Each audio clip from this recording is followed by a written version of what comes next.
Allahumma salli alaihi wa ala alihi wa ashabihi wa ikhwani. Hadirin dan hadirat yang dirahmati oleh Allah Subhanahu wa taala. Alhamdulillah, puji dan syukur kita panjatkan kepada Allah Subhanahu wa taala atas kemudahan yang Allah berikan kepada kita sehingga kita bisa duduk bareng di tempat yang berkah ini dalam rangka untuk saling menasihati. Semoga pertemuan kita diberkahi oleh Allah Subhanahu wa taala.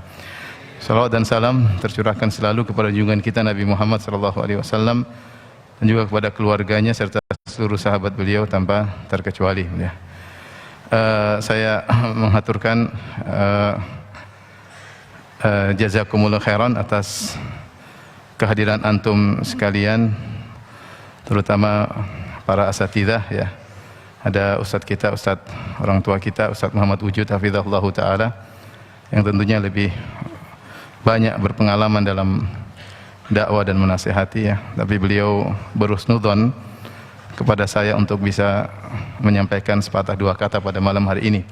Demikian juga para ustadz yang lain seperti Ustadz Rijal ya, dan juga ustadz yang lain yang berhusnudzon kepada saudaranya yaitu saya. Semoga pertemuan ini bisa mendekatkan kita kepada Allah Subhanahu wa taala.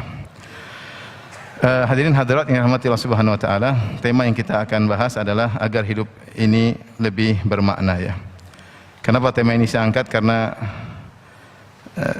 saya ingin menasihati diri saya pribadi, mengingat kita tidak tahu umur kita sampai kapan ya. Sementara kegiatan terus berjalan dan malaikat terus mencatat. Wa inna alaikum lahafizin kiraman katibin ya'lamuna ma taf'alun. Malaikat senantiasa mencatat, menjaga semua amal perbuatan kita, yang semua tercatat, penglihatan, pendengaran, sampai lafal ma yalfidhu min qaulin illa ladaihi raqibun atid. Tidak satu lafal yang keluar kecuali tercatat ya. Dan kita tahu bahwasanya yang dicatat oleh malaikat beraneka ragam. Ada yang isinya ketaatan, ada yang isinya kemaksiatan. Dan malaikat terus mencatat, tidak pernah letih, sebagaimana kita juga tidak pernah letih untuk beraktivitas. Namun perlu kita ingat, kita tidak akan selamanya hidup di alam ini ya. Umur kita terbatas, entah sampai kapan ya. Tetapi begitu kita meninggal dunia, maka catatan segera ditutup oleh malaikat. Ditutup, selesai. Kemudian ditempelkan kepada kita dan nanti dibukakan lagi ketika hari kiamat. Wa kullu insanin alzamnahu ta'irahu fi 'unuqihi wa nukhriju lahu yaumal qiyamati kitaban yalqahu mansyura iqra. Maka pada kesempatan kali ini kita sama-sama introspeksi diri ya, dengan tujuan untuk perbaiki sisa hidup kita yang kita tidak tahu sampai kapan ya. Benar secara teori kalau orangnya lebih tua lebih dahulu dipanggil ya. Teorinya demikian, tapi prakteknya terkadang yang lebih muda dipanggil lebih dahulu oleh Allah Subhanahu wa taala. Nah, apa kiat-kiat yang mungkin bisa kita lakukan agar hidup kita bisa lebih bermakna ya? Agar umur kita tidak terbuang sia-sia ya. Agar waktu yang merupakan modal dasar kita ini tidak terbuang percuma ya. Di antaranya, ikhwan dan akhwat yang dirahmati oleh Allah Subhanahu wa taala, agar hidup kita selalu bermakna, di antara yang pertama, selalu niatkan segala kegiatan ya karena Allah Subhanahu wa taala. Kalau kegiatan ibadah tentu harus karena Allah Subhanahu wa taala, demikian juga kegiatan duniawi hendaknya diniatkan karena Allah Subhanahu wa taala. Karena melihat kehidupan kita sehari-hari, kegiatan duniawi kita lebih banyak daripada kegiatan ibadah kita kepada Allah Subhanahu wa taala. Benar kita salat 5 waktu, tapi ya kalau dihitung-hitung taruhlah 5 waktu tersebut dikumpul-kumpul jadi 1 jam atau 2 jam. Sementara sehari ada 24 jam ya. Kemudian sisanya kita untuk dunia kita, untuk berinteraksi dengan keluarga, untuk berjalan ke sana kemari, untuk tertawa dengan sahabat, untuk melihat hal-hal yang ingin kita lihat. Kalau kita kalkulasi, ternyata waktu kita untuk perkara duniawi lebih banyak daripada untuk ibadah mahdhah kita kepada Allah Subhanahu wa taala. Kita baca Quran ya paling setengah jam, 1 jam, habis itu udah ngantuk, udah bosan. Beda kalau kita lihat medsos 1 jam, 2 jam kita bertahan ya. Dari situ jangan sampai waktu kita yang lebih banyak mayoritas untuk perkara duniawi hilang sia-sia. Di antaranya agar tidak hilang sia-sia, kita niatkan karena Allah Subhanahu wa taala. Dan semua perbuatan duniawi kalau kita niatkan karena Allah, maka berpahala, dan dalilnya sangat banyak ya. Seperti dalam hadis ketika Nabi SAW berkata kepada Sa'ad bin Abi Waqqas radhiyallahu ta'ala anhu, "Lasta tunfiqu nafaqatan tabtaghi biha wajha Allah illa ujirta 'alaiha hatta luqmata allati taj'aluha fi imra'atik." Tidaklah kau bersedekah atau berinfak mengeluarkan sesuatu tabtaghi biha wajha Allah. Syaratnya ada, engkau mencari wajah Allah, itu ikhlas. Kau tidak fokus kecuali ingin mencari wajah Allah agar kau bisa melihat Allah pada hari kiamat kelak. Ya. Illa ujirta 'alaiha, kecuali kau dapat pahala sampai suapan yang kau suapkan ke mulut istrimu. Rasulullah SAW memberi contoh tentang amal duniawi yang murni duniawi yang jauh dari warna-warna akhirat. Amal apa tersebut? Ketika seorang suami sedang menyuap istrinya. Ketika seorang suami sedang menyuap istrinya, dia sedang dalam penuh kemesraan. Hampir-hampir tidak terlihat pada aktivitas tersebut ada nilai-nilai akhirat. Tetapi ternyata dalam hatinya dia menyuap istrinya karena Allah Subhanahu wa taala. Maka ketika itu dia dapat apa? Pahala ya. Dia dapat pahala. Kita saja, kapan terakhir kita suapin istri kita? Kapan? Waktu bulan madu ya. Waktu bulan bawang sudah berubah lagi. Sudah jarang kita suapin. Tapi ketika seorang sedang menyuap istrinya itu lagi mesra-mesranya, itu pun kalau diniatkan karena Allah dapat pahala. Lebih dari itu, kata Nabi SAW, "Wa fi bulti ahadikum sadaqah." Jika seorang mendatangi istrinya, maka dia dapat apa? Pahala. Sedekah kepada istrinya dapat pahala. Bahkan lebih dari itu Allah sebutkan dalam Al-Quran. Kata Allah Subhanahu wa taala, "Nisa'ukum harthul lakum fa'tu harthakum anna syi'tum wa qaddimu li anfusikum wattaqullaha wa'lamu annakum mulaqu." Kata Allah Subhanahu wa taala, istri-istri kalian adalah sawah ladang bagi kalian, maka datangilah sawah ladang kalian. Anna syi'tum, kapan kalian kehendaki dan bagaimanapun cara kalian melakukannya. Datangi istri kalian. Ini adalah hubungan intim suami istri. Setelah itu Allah berfirman apa? Wa qaddimu li anfusikum. Dan persembahkanlah kebaikan pada dirimu untuk akhiratmu nanti. Wa qaddimu li anfusikum wa'lamu annakum mulaqu. Ketahuilah kalian akan bertemu dengan Allah Subhanahu wa taala. Para ahli tafsir ketika menafsirkan ayat ini, mereka membahas apa kaitannya persembahkan kebaikan untuk dari kalian dengan masalah hubungan intim suami istri. Mereka menjelaskan bahwasanya dalam hubungan suami istri kalian bisa mendatangkan pahala yang bermanfaat bagi kalian di hari kiamat kelak ketika kalian bertemu dengan Allah Subhanahu wa taala. Wa qaddimu li anfusikum wa'lamu annakum mulaqu. Persembahkanlah kebaikan untuk diri kalian, wa'lamu annakum mulaqu, ketahuilah kalian akan bertemu dengan Allah Subhanahu wa taala. Bagaimana caranya? Ini 17 tahun ke atas ya, tapi tidak apa-apa ya. Intinya, seorang ketika menggauli istrinya, dia niatkan dengan niat-niat. Pertama, diniatkan karena Allah Subhanahu wa taala. Bahwa ini menggauli karena menjalankan perintah Allah Subhanahu wa taala. Yang kedua, dia niatkan untuk menundukkan pandangannya agar dia tidak memandang yang haram. Yang ketiga, dia berniat untuk menjaga kemaluannya agar tidak dia meletakkan pada perkara yang haram. Kemudian yang keempat, dia berniat untuk bersenang-senang dengan yang halal, dan itu juga berpahala. Kelima, dia berniat agar menundukkan pandangan istrinya. Keenam, dia berniat untuk menjaga kemaluan apa? Istrinya. Ketujuh, dia berniat untuk mendapatkan anak yang soleh. Dengan sejumlah niat tersebut, dia akan mendapatkan pahala dan dia akan merasakan hasilnya pada hari kiamat kelak. Nah, kalau pada perkara seperti ini saja bisa mendatangkan pahala, apalagi perkara-perkara yang lain. Sungguh indah perkataan Mu'adz bin Jabal radhiyallahu taala anhu. Ketika dia ditanya, dia mengatakan, "Ama ana, adapun aku, ya, saya usalli wa anam, ya, ahtasibu naumati kama ahtasibu qaumati." Saya salat dan saya tidur malam, tetapi ahtasibu naumati kama ahtasibu qaumati. Saya berharap dapat pahala dengan tidurku sebagaimana saya dapat pahala dengan salat malamku. Jadi dia tidak hanya mencari pahala ketika salat malam saja, tapi ketika dia tidur, dia berniat agar dapat pahala karena dia tahu tidurnya itu karena Allah, karena dia bisa bangun untuk dia segera tidur untuk bisa bangun malam. Nah, kita dalam kehidupan kita ini kita sering urusan duniawi. Bapak, ibu mungkin bekerja, bapak bekerja pergi pagi, pulang sore.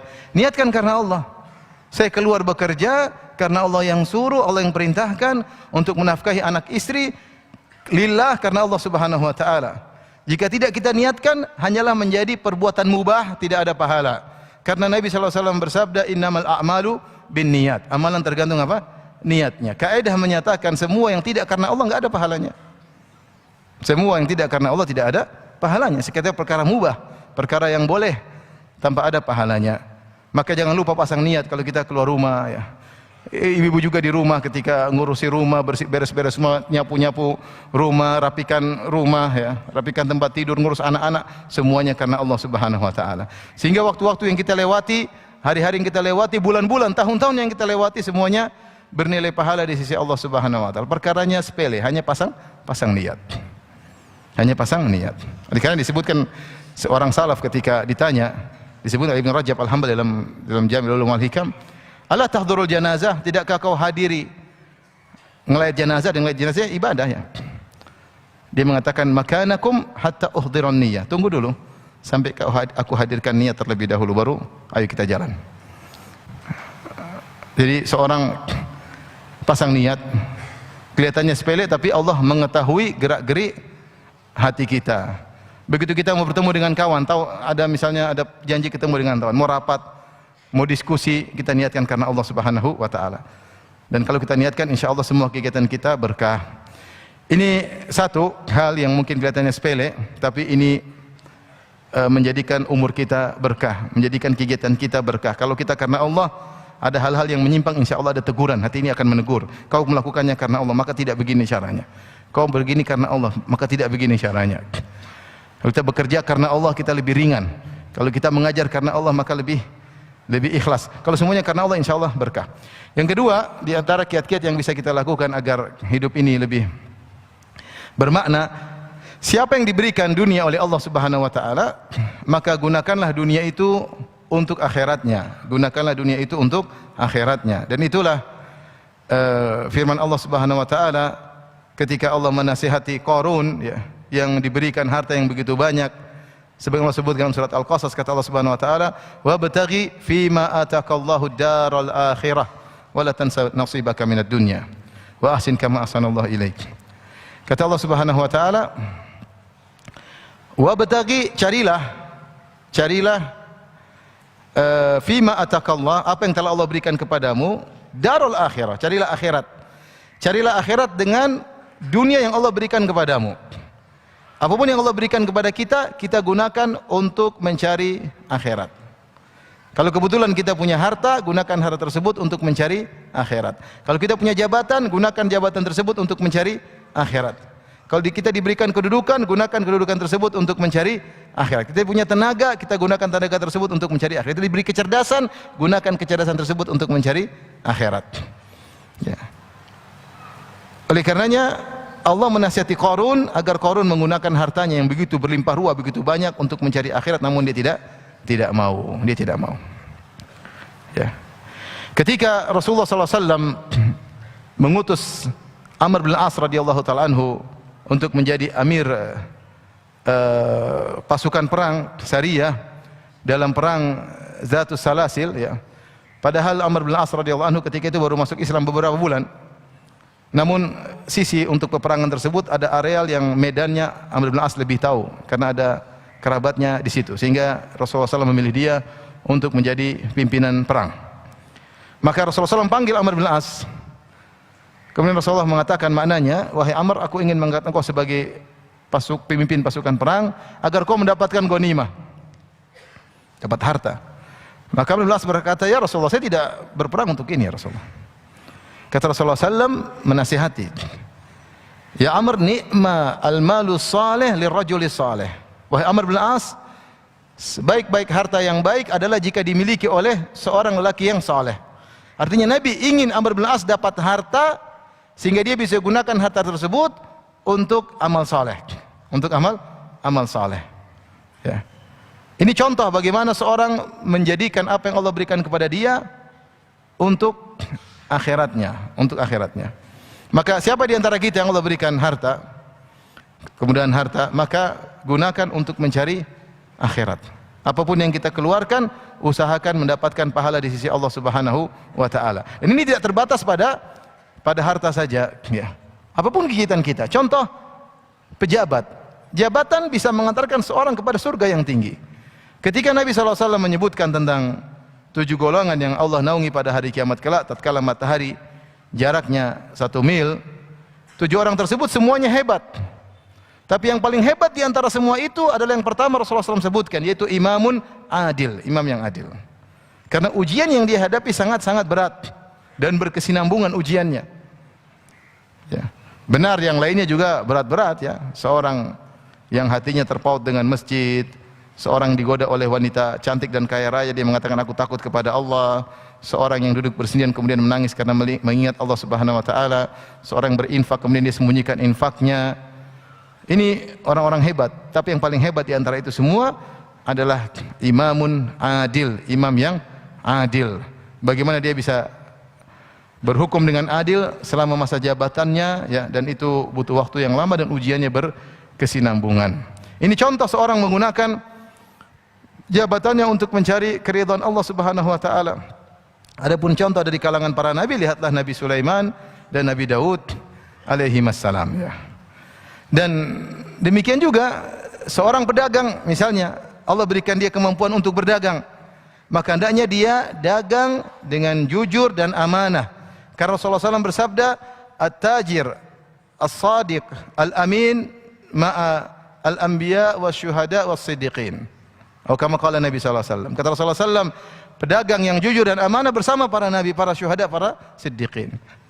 Kapan? Ketika dia berdagang dengan jujur dan amanah. Kemampuan dia untuk berdagang, dia gunakan untuk mencari keridhaan Allah Subhanahu wa taala. Jika ada kekurangan barang yang dia jual, maka dia jelaskan, dia tidak sembunyikan aib-aibnya. Ya. Dia jelaskan seadanya, meskipun harga mungkin turun, tapi dia jelaskan, dia tidak sembunyikan sedikit pun aib yang mempengaruhi harga. Dan itu tidak mudah. Betapa banyak orang jualan barang, kemudian dia menutup menutup aibnya, ya. Dia bohongin para pembeli, ya. Para pembeli. Seorang pedagang yang jujur, maka dia akan mendapat kedudukan yang tinggi dengan kejujurannya, dengan amanahnya. Contoh seorang ketika menjadi dokter misalnya, dia gunakan ilmunya untuk mengobati, untuk mencari keridhaan Allah Subhanahu wa taala. Benar ketika dia membuka praktek, dia mungkin menerima upah dari prakteknya, tapi ada hal kondisi misalnya orang miskin, dia kurangi biayanya, atau dia gratiskan, atau dia mengadakan baksos, atau paling tidak ketika dia mengobati dengan amanah, dia sifati penyakitnya sebenarnya, dia berikan obat yang benar-benar dibutuhkan, bukan karena dia sudah kerja sama pemasok obat kemudian dia selalu serahkan obat yang ternyata tidak pas bagi pasiennya. Jadilah dia dokter yang amanah agar dia mendapat kedudukan tinggi di sisi Allah Subhanahu wa taala. Jadi ini di antara hal yang membantu kita agar kita bisa memanfaatkan umur kita. Karena kita tahu masing-masing kita punya kegiatan masing-masing. Ada yang jadi ustadz, ada yang jadi pedagang, ada yang jadi dokter, ada yang menjadi pegawai. Maka jadikanlah pekerjaan kita itu sarana untuk meraih keridhaan Allah Subhanahu wa taala. Hadirin dan hadirat yang dirahmati oleh Allah Subhanahu wa taala. Berikutnya di antara hal yang bisa menjadikan kehidupan kita lebih bermakna, ya. Kurangi kegiatan yang tidak bermanfaat, kurangi relasi, ya. Sebagian orang menasihati kalau sudah mulai usia bertambah, kurangi relasi, ya. Kita masih muda mungkin banyak relasi, hubungan sana, hubungan sini, hubungan sini, hubungan sana. Tapi ketika kita mulai semakin berusia, semakin bertambah, kurangi relasi. Perkuat relasi kita dengan Allah Subhanahu wa taala. Mulai kita sibuk dalam kesendirian, mulai, ya. Tentu kita punya kegiatan, tapi mulai kita kurangi relasi. Kalau punya grup WhatsApp jangan kebanyakan, ya. Kalau grup WhatsApp sudah banyak, repot.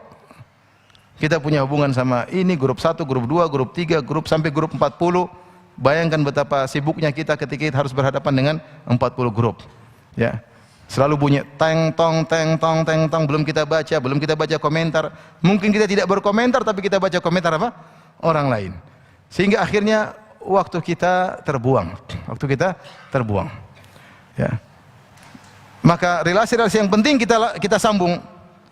Yang tidak penting kita buang, enggak usah lah.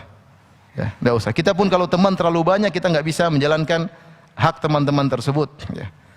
Kita berteman dengan semuanya, tapi untuk relasi. Kalau ketemu teman-teman saya sering bermain-main. Oleh karenanya saya kurangi relasi, ya. Agar umur saya yang tidak tahu sampai kapan bisa lebih bermanfaat. Demi Allah kita akan banyak penyesalan di kemudian hari kalau kita ingat masa lalu kita. Terlalu banyak interaksi sana, interaksi sini, interaksi sana, interaksi sini, akhirnya banyak hal yang kurang bermanfaat. Banyak hal yang kurang bermanfaat, ya. Dari situ kita amalkan sabda Nabi sallallahu alaihi wasallam, min husni islamil mar'i tarkuhu ma la ya'ni. Di antara keelokan Islam seseorang dia meninggalkan apa yang bukan urusannya. Ini hadis, ikhwan dan akhwat yang rahmati Allah Subhanahu wa taala. Di antara keelokan Islam seorang dia meninggalkan yang bukan urusannya. Kelihatannya sepele tapi dampaknya luar biasa. Coba kita jujur dalam menerapkan hadis ini. Jujur dalam menerapkan hadis ini. Sungguh-sungguh menerapkan hadis ini. InsyaAllah waktu kita berkah. Dengan banyaknya dunia medsos, dengan banyaknya berita. Kalau tidak ada manfaat bagi kita dan ini bukan urusan kita, enggak usah kita baca, enggak usah kita klik bahkan. Enggak usah kita klik. Ya. Kita terkadang duduk 1 jam melihat berita-berita yang tidak ada faedahnya. Mungkin ada faedahnya, namun dia manfaatnya sangat sedikit. Lebih banyak mudaratnya, Dan diri kita yang ingin tahu ini luar biasa, ingin tahu ini, ingin klik ini, ingin klik anu. Ya. Saya selalu nasihati dan saya berusaha menerapkan. Di HP saya tidak ada aplikasi YouTube, enggak ada. Di HP saya enggak ada aplikasi YouTube, ya. Enggak ada aplikasi Facebook. Saya kadang-kadang buka YouTube tapi tidak pakai aplikasi. Kalau saya ingin lihat laporan tentang YouTube saya, channel saya. Siapa tahu admin ada keliru. Demikian juga Facebook. Kadang-kadang saya buka karena saya lihat perkembangan.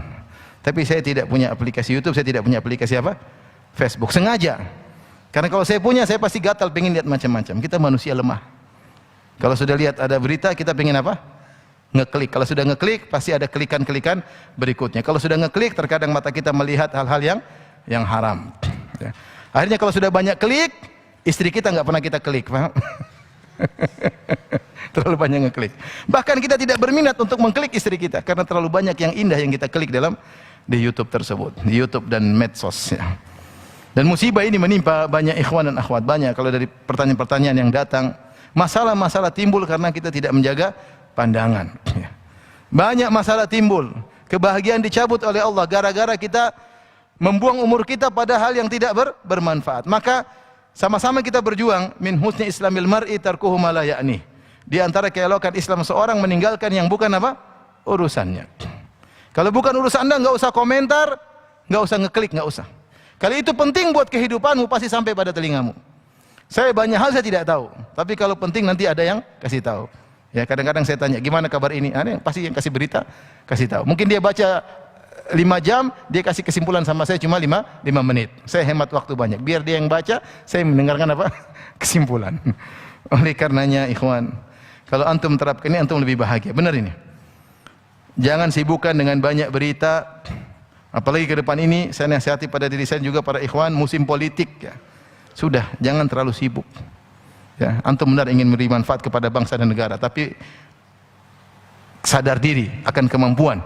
Ya, sadar diri akan kemampuan. Ada waktunya, mungkin kita memilih, ada waktunya, tapi jangan sibukkan sejak awal kemudian sibuk dengan perpolitikan. Ya, kalau tidak ada hubungannya dengan kita maka tidak usah. Ya, karena benar-benar menyita waktu. Belum lagi kalau kita masuk dalam kancah permusuhan, pertikaian, kita tidak ingin demikian. Kita tidak ingin demikian. Dan sekarang kita hidup di zaman medsos yang berita luar biasa ya.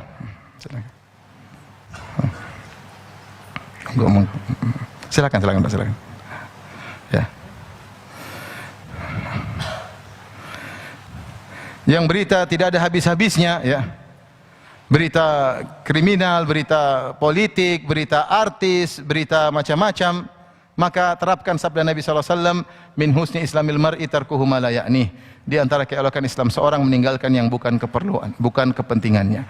Kalau Anda seorang politikus, silakan Anda baca berita politik. Kalau Anda seorang bisnismen, silakan baca tentang masalah bisnis, resiko bisnis. Tapi kalau Anda cuma pedagang yang tidak ada hubungannya dengan hal tersebut, maka kurangi.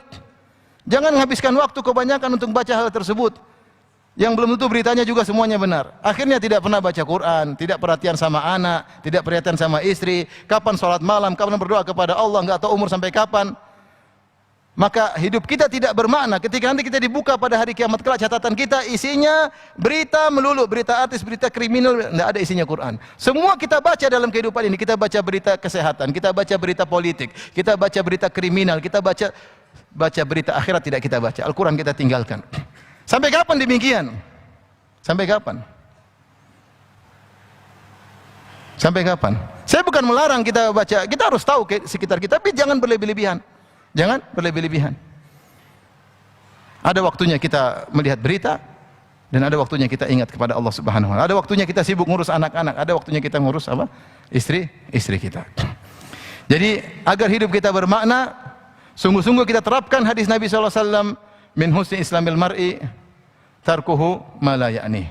Di antara keelokan Islam seseorang adalah dia meninggalkan yang bukan urusannya. Tinggalkan yang namanya kepo ya. Saya selalu mengingatkan tentang nasihat yang saya dengar dari Syekh Saleh Al-Syekh hafizahullah taala. Seandainya engkau sedang berjalan bersama temanmu dalam satu mobil, kemudian temanmu tiba-tiba berdering telepon, kemudian dia angkat, kemudian dia marah-marah misalnya, maka tidak perlu setelah itu kau tanya, kenapa tadi kau marah-marah? Siapa yang kau marah-marahin? Enggak perlu, kita diam aja, enggak perlu. Ya. Ternyata dia lagi diomelin istri, kita enggak tahu. Jangan kita tanya-tanya. Kalau dia memang pingin kasih tahu kita, dia akan kasih tahu. Kalau enggak, kita enggak perlu tahu, enggak perlu tahu. Kita enggak usah kepo dengan urusan orang lain. Urusan kita masih banyak. Kita istri belum beres, anak-anak belum beres, hafalan mereka belum beres, pendidikan mereka belum beres. Ngapain tahu urusan orang lain? Kalau ada orang buka HP, jangan kita tengok begini dia lagi buka apa, jangan. Dia buka terserah apa yang dia buka. Kalau kebetulan kita terlihat dia membuka yang haram, kita nasihati. Tapi kalau enggak usah perlu tahu. Tajasus namanya. Enggak perlu tahu. Urusanmu dengan Allah Subhanahu wa Ta'ala. Kita punya adab dalam Islam. Yang bukan urusanmu tidak perlu kau ketahui. Ada dua orang lagi ngobrol, jangan kita datang. Lagi ngobrol apaan sih? Enggak perlu. Tidak boleh kita, dalam hadis kata Rasulullah SAW, tidak boleh seorang mendatangi obrolan dua orang kecuali dia minta izin. Minta izin. Boleh saya sambung, boleh saya nyambung, boleh saya gabung. Kalau tidak mau ya jangan kita asal datang nimbrung. Enggak, orang sedang diskusi dengan urusan mereka, jangan kita ikut campur.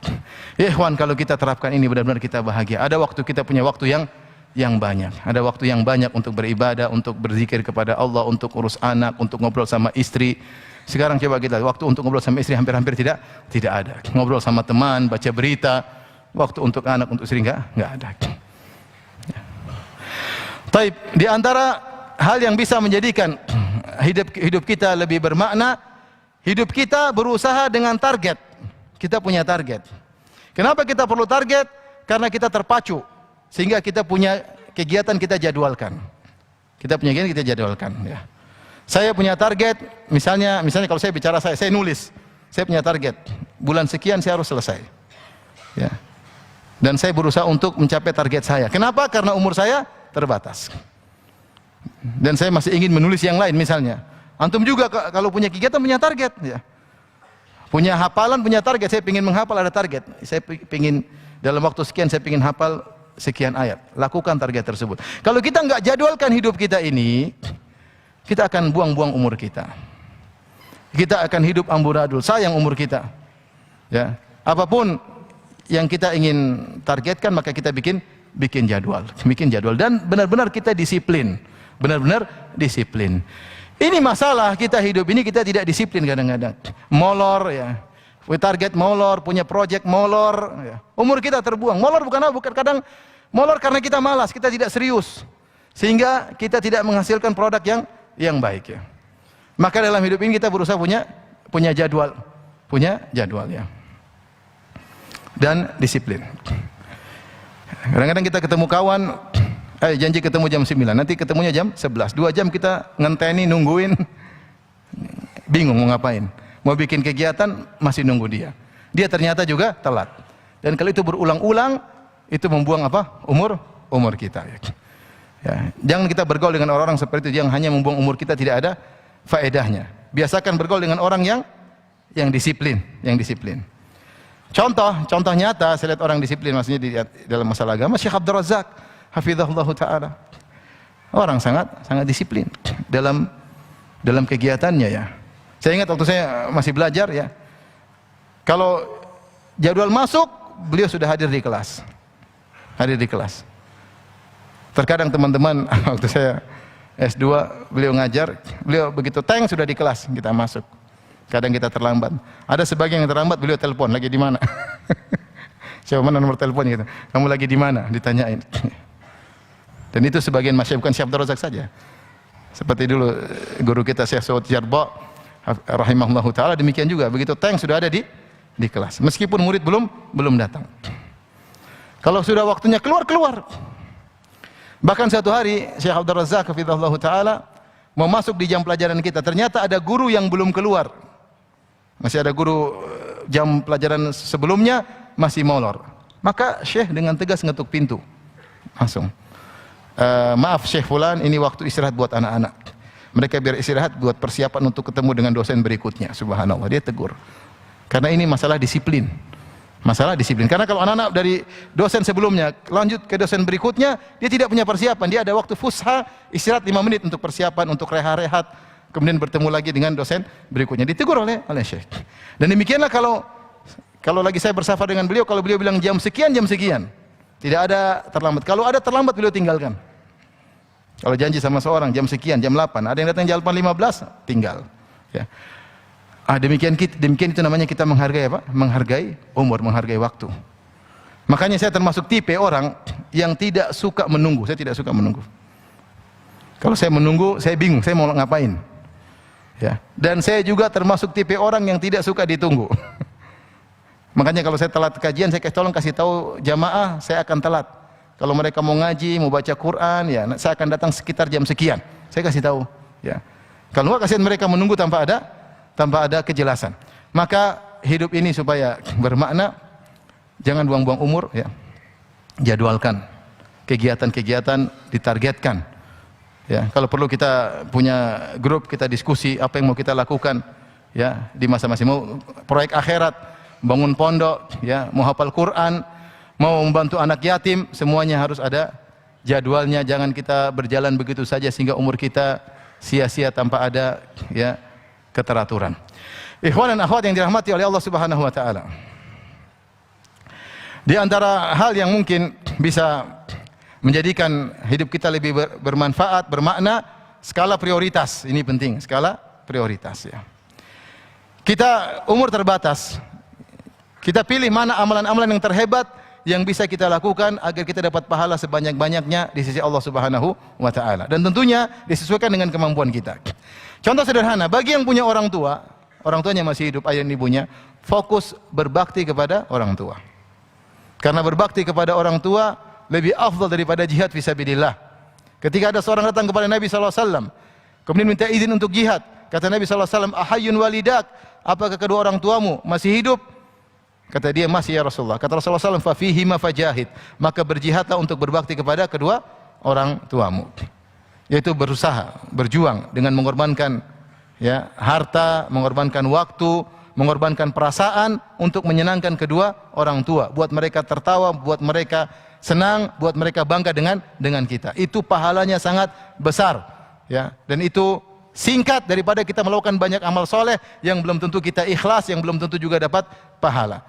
Maka seorang harus cerdas, umurnya terbatas. Kalau masih punya orang tua, maka hendaknya dia benar-benar berbakti kepada kedua orang tuanya. Jangan pernah perhitungan kepada kedua orang tua. Jangan pernah perhitungan kepada orang tua. Apa yang orang tua butuhkan, segera berikan. Bahkan orang yang cerdas, dia mengenali kebutuhan orang tuanya sebelum orang tuanya minta kepada dia. Dia tahu orang tuanya butuh ini, dia sediakan. Dia tahu orang tuanya butuh ini, dia sediakan. Tidak perlu orang tuanya ngomong. Tidak perlu dia tawarkan. Dia kasih sebelum orang tuanya minta. Makanya cerita yang sering saya sampaikan, ada seorang di masa tua dia menyesal dia sadar bahwasanya selama ini ternyata dia tidak berbakti kepada orang tuanya. Kenapa? Ketika dia sudah tua, anak-anaknya sering menawarkan sesuatu kepada dirinya. Anaknya berkata, "Ayah, Abi, mau ini enggak?" Dia sudah tua, dia bilang enggak. Padahal dia pingin, cuma dia bilang apa? Enggak. Dia gengsi. Ada anaknya tawarkan lagi, "Ayah, mau ini?" Dia bilang enggak. Seandainya anaknya langsung bawa, tidak perlu menawarkan, dia pasti ambil. Tapi anaknya nawarin dulu, "Ayah, mau ini enggak? Mau anu enggak? Mau ini enggak?" Dia selalu jawab, enggak. Padahal dia pingin. Ketika itu dia sadar, ternyata saya juga dulu begitu. Ternyata dulu saya tidak berbakti. Ternyata saya dulu sering nawarkan apa? Orang tua saya, orang saya mengatakan tidak. Orang tua ketika mengatakan tidak, belum tentu dia tidak mau. Terkadang dia gengsi, terkadang dia tidak enak sama anaknya.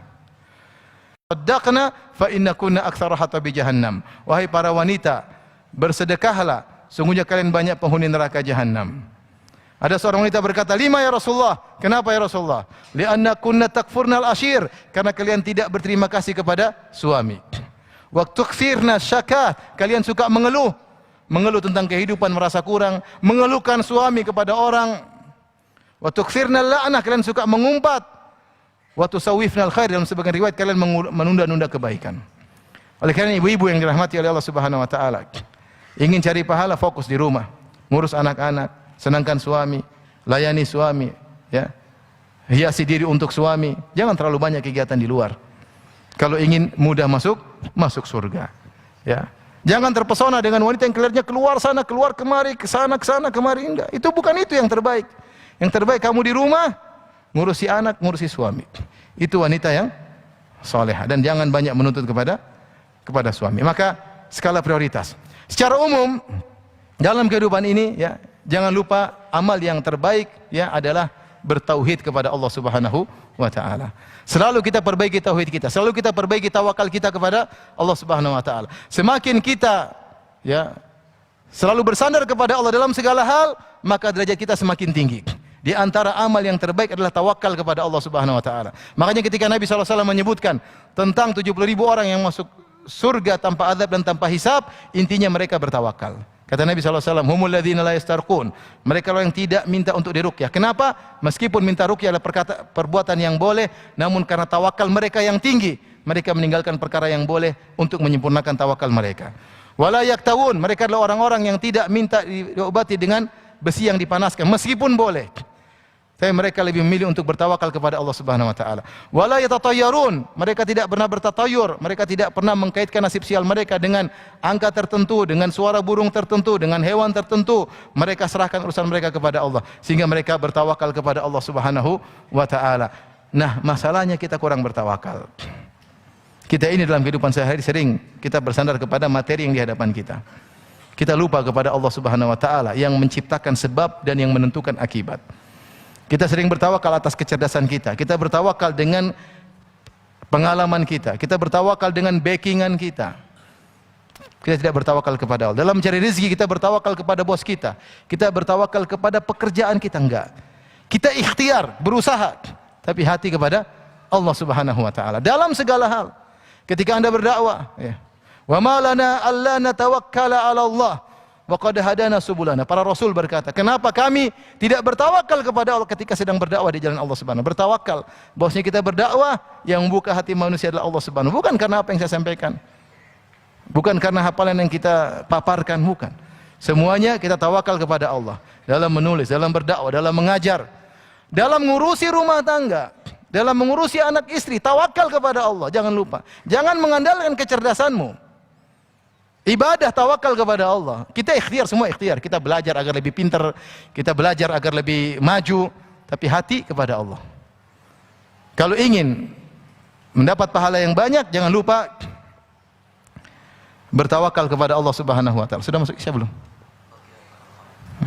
Oke, nastaqbil as'ilah wala nastaqbil ala as'ilah wala nastamir. As'ilah sana. Baik, hadirin hadirat yang dirahmati Allah Subhanahu wa taala. Inilah sebagian mungkin poin-poin kiat-kiat yang tentunya nasihat yang saya sampaikan ini untuk saya sendiri terutama, dan saya hanya sekedar sharing pengalaman bagi kawan-kawan hadirin hadirat. Tentunya mungkin teman-teman lebih bermakna hidupnya daripada yang menyampaikan. Dan saya juga perlu membenahi diri, ya kita sama-sama berusaha memanfaatkan umur kita yang tidak tahu sampai kapan, ya. Agar kita semakin dekat dengan Allah Subhanahu wa taala. Hidup cuma sebentar, setelah itu tinggal kita menerima catatan amal, laporan malaikat, rapot atas kegiatan kita selama ini di dunia ini. Kalau baik maka pujilah Allah, kalau buruk maka jangan dia cela kecuali dirinya sendiri. Wallahu taala alam bisawab. Demikian yang saya sampaikan. Kalau ada yang bertanya saya persilahkan. Bismillah. Kami ucapkan selamat datang kepada Bapak-Bapak dari Kapolsek, dari Dan Ramil, dan kepada segenap jajaran, begitu juga dengan Pak Kadus Kabungan, Pak Fatur Rahman. Jamaah sekalian, ada kesempatan Ustadz berikan kepada hadirin sekalian. Sekiranya ada yang ingin bertanya, terutama yang di area dalam masjid, bisa langsung berdiri menyebutkan nama, kemudian langsung kepada pertanyaan, dan volume suaranya bisa diangkat karena kita juga tidak bisa mengakses kepada jamaah lain yang di luar sana, maka diprioritaskan kepada yang di dalam. Dipersilahkan kalau ada yang ingin bertanya. Silakan Bapak. Silakan berdiri Bapak untuk bertanya. Langsung saja. Silakan. Waalaikumsalam warahmatullahi wabarakatuh.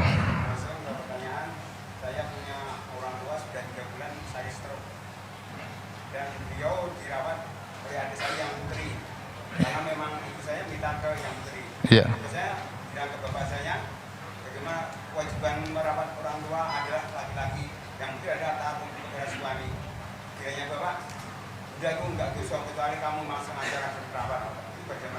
Tunggu, yang kena stroke bapak atau ibu? Yang ngerawat adik. Terus kenapa? Karena ibu saya minta ke rumah. Ibu yang minta adik perempuan yang ngerawat. Ya sudah bagus. Terus kenapa? Terus saya kan bapak saya pengen ngerawat karena kewajiban merawat adalah anak. Terus? Gak apa-apa karena kamu tidak sengaja gak mau merawat saya. Iya. Pasti kamu dapat pahala. Karena kamu antar ke rumah sakit. Oh iya. Iya, sudah benar. Apa yang disampaikan ayah sudah benar. Jadi beliau punya ibu kena stroke sudah 3 bulan. Kemudian ibunya minta adik perempuannya untuk merawat. Tentunya anak perempuan lebih mudah ngerawat ibu ya, karena mungkin ada sebagian aurat yang terbuka, mungkin harus mencebok dan yang lainnya. Kalau anak laki-laki yang ngerawat tentunya tidak pas ya. Kalau kita anak laki-laki maka kita membantu dari sisi lain, kita mengantarkan ke rumah sakit, kita memberi sokongan materi, kita datang ngobrol sama orang tua ya. Adapun bagian bersih-bersih, bagian ngerawat mungkin kita serahkan kepada adik perempuan. Jadi apa yang dikatakan ayah sudah benar ya. Selama antum mensokong adik untuk merawat ibu, insyaallah antum juga dapat pahala. Tapi ingat, jangan lupa datang ngobrol ya. Orang tua apalagi dalam kondisi demikian lagi pingin dekat sama anak-anak. Jadi sisihkan waktu untuk ngobrol dengan orang tua. Wallahu taala alam bisawab. Oh ya, ada pertanyaan.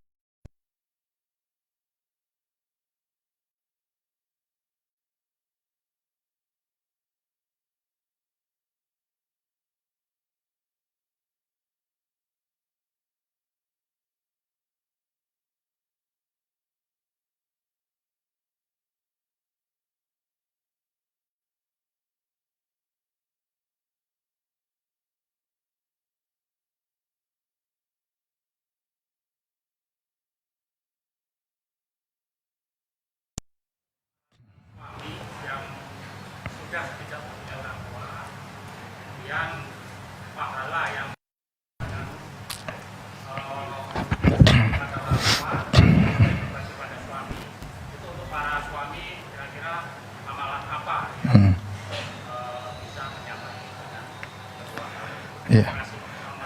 Waalaikumsalam warahmatullahi wabarakatuh. Beliau bertanya, kalau yang masih punya skala prioritas dalam beramal soleh, mengingat umur yang terbatas, kemampuan yang terbatas. Jika seorang masih punya orang tua, berbakti sama orang tua. Jika wanita punya suami, berbakti sama suami. Nah suami, kalau sudah tidak punya orang tua, apa yang dia lakukan dalam beramal soleh agar mendapat pahala yang setara dengan berbakti kepada kedua orang tua? Jawabannya, masalah berbakti kepada orang tua tidak terbatas ketika mereka masih hidup. Bahkan jika mereka sudah meninggal dunia, kita masih terus berbakti kepada kedua orang tua. Ada beberapa hal yang bisa kita lakukan untuk berbakti kepada orang tua. Yang paling utama adalah kita mendoakan mereka. Rasulullah SAW bersabda, "Idza mata al-insan inqata anhu amaluhu illa min thalath." Jika seorang telah meninggal dunia, maka terputuslah amalannya kecuali 3 perkara. Shadaqatun jariyah, sedekah jariyah, ilmun yuntafa'u bi, ilmu yang bermanfaat, waladun salihun yad'u lahu, anak soleh yang mendoakannya. Makanya di antara ciri anak soleh suka mendoakan orang tua. Kita bisa bercermin diri. Kalau kita sering mendoakan orang tua, insya Allah kita anak soleh. Kenapa anak soleh? Karena kita tahu bagaimana harusnya membalas jasa orang tua. Rasulullah SAW mengatakan dalam hadisnya, "Man sana'a ilaikum ma'rufan fakafi'uhu, fa ilam tajidu ma tukafi'unahu fad'u lahu." Kata Nabi SAW, jika ada orang berbuat baik kepada kamu, maka balaslah setimpal. Ada tonggo kasih kita misalnya ayam seekor, nanti satu saat kita balas lagi, kasih dia ayam apa? Seekor. Berusaha setimpal, lebih baik, lebih bagus. Dia kasih kita kue, kita juga kasih apa? Kasih kue. Ini hukum asal. Kecuali orang yang memberikan kepada kita memang tidak butuh, mungkin dia sangat kaya sehingga dia hanya butuh kita bilang terima kasih, kita doakan. Tapi hukum asalnya, kalau ada orang berbuat sesuatu kebaikan pada kita, balas setimpal agar tidak punya utang budi sama dia. Kata Nabi, "Fa illam tajidu ma tukafi'unahu." Kalau kalian tidak mendapati apa yang bisa membalas setimpal, maka doakanlah. Ada orang berbuat baik sama kita, orang kaya misalnya bantu, kita nggak bisa balas, kita nggak punya duit, ya udah kita doain dia dalam sujud kita, ketika di waktu sahur. Bagaimana lagi dengan orang tua yang memberikan kita tanpa batas apa yang dia punya dia kasih sama kita. Orang tua tidak pernah perhitungan sama kita yang masih kecil. Tidak pernah perhitungan. Demi Allah, kalau dia perhitungan sama kita dulu kita masih kecil, nggak usah dikasih susu, kasih aja teh tawar. Mungkin kita kurus kerempeng. Belikan susu mahal, kasih teh tawar aja. Sekolah udah sekolah, nggak usah sekolah, ngapain? Tapi orang tua lihat apa? Semuanya dijual untuk kita. Ya. Dia tidak tidur, dia letih, dia begadang, ya. Semua untuk kita.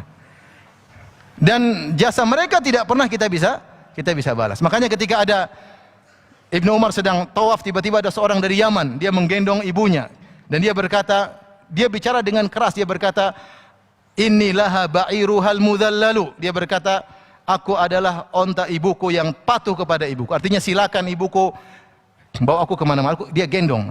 Ada yang mengatakan gendong dari Yaman, tapi ini ketika sedang tawaf dia gendong ibunya. Dan dia menggendong ibunya dengan senang. Makanya dia mengatakan, "Ana innilaha ba'iruhal mudhallalu." Dia dengan saya bahagia bisa gendong ibu saya. Bukan dia pikul ibunya dengan sempit hati, tidak, dia pikul dengan senang.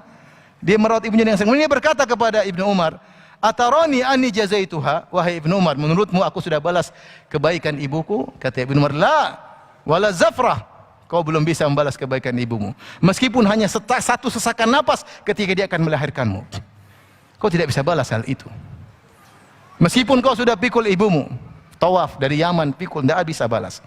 Nah, karena kita tidak bisa balas kebaikan ibu kita dan bapak kita, maka kita harus banyak mendoakan apa? Kedua orang tua. Jangan lupa ketika sujud doain orang tua. Jangan lupa tasyahud akhir sebelum salam kita bilang Rabbi ghfirli wali walidayya warhamhuma kama rabbayani shaghira. Jangan lupa kalau kita setelah salat malam kita angkat tangan, Rabbi ghfirli wali walidayya, doain orang tua. Allahumma nawwir ala kuburihima, ya Allah berilah cahaya kepada kuburan mereka berdua. Ya Allah, Allahumma ja'al qabrahuma rawdatan min riyadil jannah. Ya Allah, jadikanlah kuburan mereka adalah taman surga. Doain mereka. Allahumma rafa' darajatihim, ya Allah angkatlah derajat mereka. Doain mereka. Semakin kita banyak berdoa, menunjukkan kita anak yang saleh. Masih ada satu klip indah, ada seorang syekh. Dia cerita tentang hal ini. Kemudian dia bilang, "Saya setiap salat saya doakan orang tua saya. Dan saya sudah doakan orang tua sekian puluh tahun." Kemudian dia hitung pakai matematika. "Saya sudah sekian ratus ribu doain orang tua saya." Maka di antara bentuk bakti kita kepada orang tua, sering doain orang tua. Ketika kita mendoakan orang tua, yang dapat pahala di luar kita. Kenapa? Karena kita sedang berbakti. Dan pahala berbakti, pahalanya besar. Bahkan sebagian ulama mengatakan, ketika kita berbakti kepada orang tua setelah meninggal mereka, mungkin kita lebih ikhlas. Kenapa lebih ikhlas? Ketika orang tua masih hidup, mungkin kita masih berharap pengakuannya. Mungkin kita masih berharap dipuji oleh orang tua. Dan dia mungkin tidak terlalu perlu dengan kebutuhan kita. Tapi ketika mereka sudah meninggal dunia, apa yang mau kita harapkan pujian? Kita berbuat baik, doain, sedekah atas nama orang tua, berhajikan orang tua enggak ada bilang syukron anakku, enggak ada. Karena dia sudah meninggal. Tetapi dia lebih butuh dengan doa kita. Dia lebih butuh dengan uluran kebaikan kita setelah mereka meninggal dunia. Kalau dia masih hidup mungkin kita bisa ajak makan, kita bisa pijit, kita bisa ajak jalan-jalan. Tapi sekarang dia di kuburan, apa yang dia butuhkan? Dia butuhkan doa kita. Maka tidak terputus ketika orang tua kita sudah meninggal untuk terus berbakti kepada kedua orang tua. Jangan lupa doain apa orang tua. Sisihkan waktu. Salat fardu, salat sunnah, doain orang tua ketika sujud, ketika sebelum apa? Sebelum salam. Habis salat angkat tangan berdoa untuk orang tua. Wallahu taala alam bisawab. Jamaah sekalian yang dimuliakan Allah, karena sudah masuk waktu salat Isya, kita dengarkan azan terlebih dahulu. Kami haturkan selamat datang kepada Bapak Camat. Terima kasih atas kehadirannya. Kemudian jamaah sekalian, sambil azan dikumandangkan, barang siapa yang hendak berwudu dipersilahkan untuk berwudu terlebih dahulu. Selepas azan kita masih akan dengarkan sedikit, beliau nanti mengajukan beberapa pertanyaan dan disiapkan door prize, 3 untuk jamaah umum dan beberapa door prize voucher buat santri, ya. Insyaallah kita masih ada 1 sesi lagi sampai azan dikumandangkan. Kepada muadzin dipersilahkan untuk bersiap. Jazakumullahu khairan. Setelah azan kita sambung lagi sedikit insyaallah taala.